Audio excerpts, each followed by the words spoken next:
You're listening to The Messy Middle, the podcast that holds space for all the in-between moments. I'm your host, Mila, and if this is your first time listening, welcome.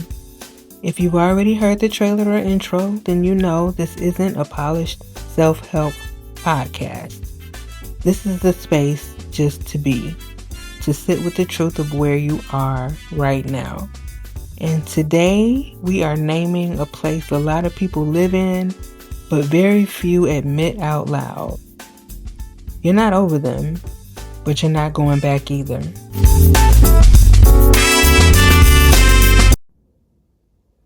So you've already blocked them, unblocked them, blocked them again. You had those nights where you swore you were done, where you meant it with your whole chest.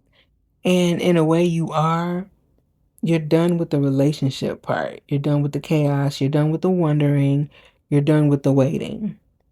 But somehow, they still live in your system, in your nervous system, in the way certain songs hit you right in the chest, in the way your body remembers their touch, even when your mind is screaming, stop.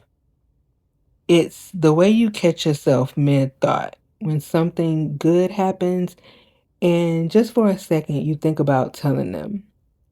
You know you won't. You know it's not safe. But that reflex is still there.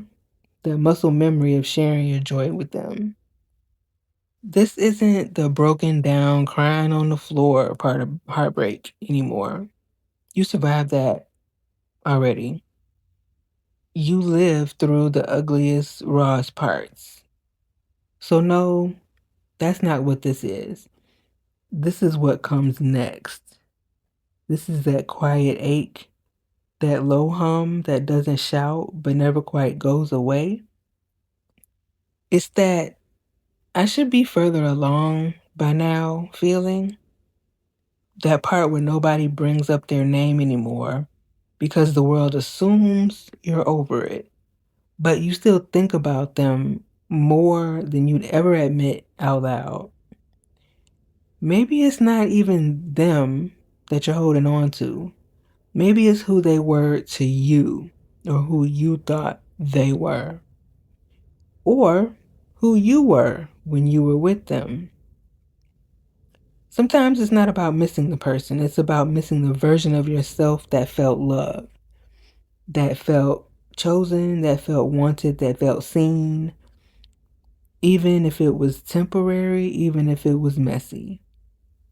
You miss how you felt in those moments, not necessarily the person who gave you those moments. But here's the truth. You're not going back. Not because you don't feel anything, but because you've already made peace with the fact that what you felt was never enough to build a future on.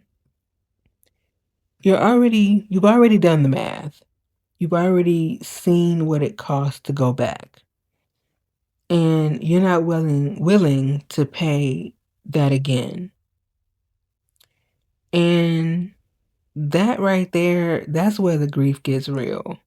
Because it's layered. It's not just about a person. It's about detangling yourself from that hope, from that fantasy, from the identity that got all wrapped up in them. It's about mourning the story you told yourself that deep love always leads to forever. So, what now? Now, you keep walking, not sprinting, not forcing smiles, just walking. One step at a time.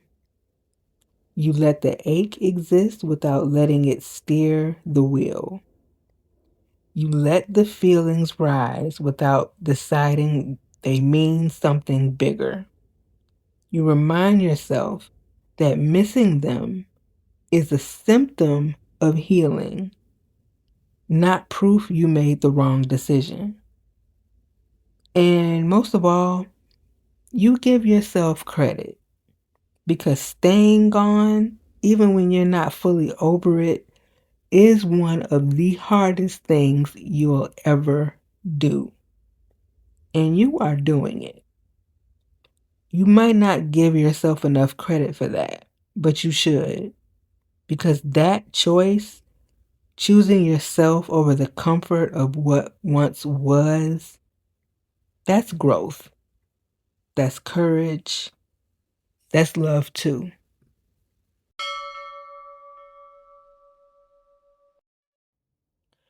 Quick reminder before we close, don't forget, I am giving away 5 free copies of my new book, The Weight of Light, which comes out October 7th. If you want a chance to win, head back to episode 3, where I lay out exactly how to enter. It's simple, and every step you take is another entry. Winners will be announced soon, so don't miss it.